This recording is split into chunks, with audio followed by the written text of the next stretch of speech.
वांग बिगर chemical शिवाय होऊ शकत नाही असं लोकांचं मत आहे. आणि आज जर पाहिलं केलंय आपण सक्सेस केलंय ते. सक्सेस केलेलं आहे. नमस्कार सर. नमस्कार.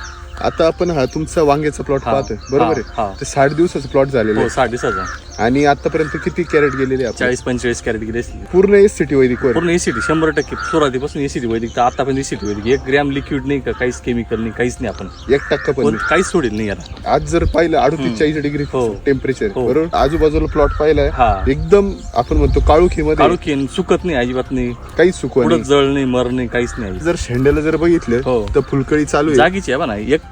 2-2 बोटाच्या अंतरानं सेटिंग चालू आहे त्याला. 2-2 बोटाच्या अंतराने सेटिंग चालू आहे. आणि सेटिंग आणि लगेच आपण म्हणतो फ्रुटिंग मध्ये पण रूपांतर होतंय.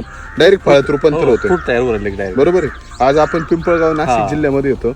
इकडच्या शेतकऱ्यांना रासायनिकची एकदम सवय होऊन गेली. द्राक्ष बागा. काय वाटतं तुम्हाला का समजा रासायनिक शिवाय असं प्लॉट जमू शकतो का? हो जमू शकतो 100%. आता आपण केलेलंच ना होईल असं वाटत नव्हतं पण मग आम्ही याच्या आधी ना तांबटी केलेलं तर म्हणून थोडासा विश्वास होता आपल्याला. मग त्या दृष्टीने आम्ही सुरुवात केली. म्हणलं जे होईल ते होईल करायचं 100%. वांग बिगर केमिकल शिवाय होऊ शकत नाही असं लोकांचं मत आहे. आणि आज जर पाहिलं केलंय आपण सक्सेस केलंय ते. सक्सेस केलेलं आहे. रोजचा तोडा आहे. दररोजचा तोडा आहे. रोजचा तोडा आहे. बरं तुम्ही मला बोलता बोलले की एका रात्रीत वांग फुगतं. एका रात्रीमध्ये आता तुम्हाला दाखवलंच ना. आणि जो काही माल वगैरे निरोगी आहे का? निरोगी एकदम साफ आणि खायला इतकं चवदार आहे. देठावर कुठलंच खराब नाही. कुठले लाल कुळी नाही काहीच नाही. आळाई नाही काहीच नाही. थ्रिप्स नाही चाटेल नाही. एकदम निरोगार देठी. मार्केटमध्ये बी 50-60 रुपये कॅरेट आपलं जास्त जाऊ राहिलं. बरं याला बेसल काय वापरलं होतं? बेसल आहे ना आम्ही कृषी अमृत घेतलं. RNPS घेतलं आणि एशियनचं घेतलं. पूर्ण डोस म्हणजे पूर्ण सम्राट डोस म्हणते ना तू.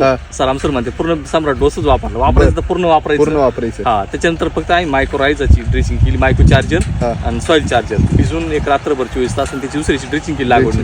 लोक आळीसाठी शेंडाळीसाठी काहीच नाही. आम्ही भरपूर बुरशीनाशक कीटकनाशक मारतात. तुमचा किती खर्च झालेला आहे रोगांवर? काहीच नाही. 5 ते 6 फवारण्या पूर्ण आपल्या पोषणाच्या फवारण्या सही झाली.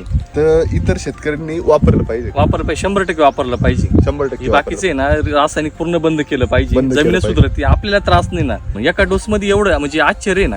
आम्ही नाही तर 12 सोड सल्फर सोड बोरान सोड झिंक सोड फेरस सोड तरी ते चालूच त्याची गाणी जे आहे ते आहेच ते. आणि रात्री वादळ झालं एवढं रिड 2 तास वादळ चालू होतं. आम्हाला भीती वाटायची बांगड्यामध्ये म्हणलं वांगी पूर्ण आडी होती. फाउंडेशन नाही काही नाही. एकही वांग या सारखं बरोबर काहीच झालं नाही. सकाळी उठून पाहिलं कुठंच मोड तोड नाही फाटीची नाही काळजीच नाही. म्हणजे इतका कणखरपणा आलाय त्याचा या डोसमुळे याच्यामुळे. बरोबर बिगर तारकाचा तो खर्च वाचला ना आपला. राम सर म्हणतात माती बालवान पीक पैलवान शेतकरी आपल्याला तसंच झालं 100% तसंच. तर एकंदरीत आनंदी. हो आनंदी एकदम आनंदी. वापरलं पाहिजे. चालेल. धन्यवाद सर.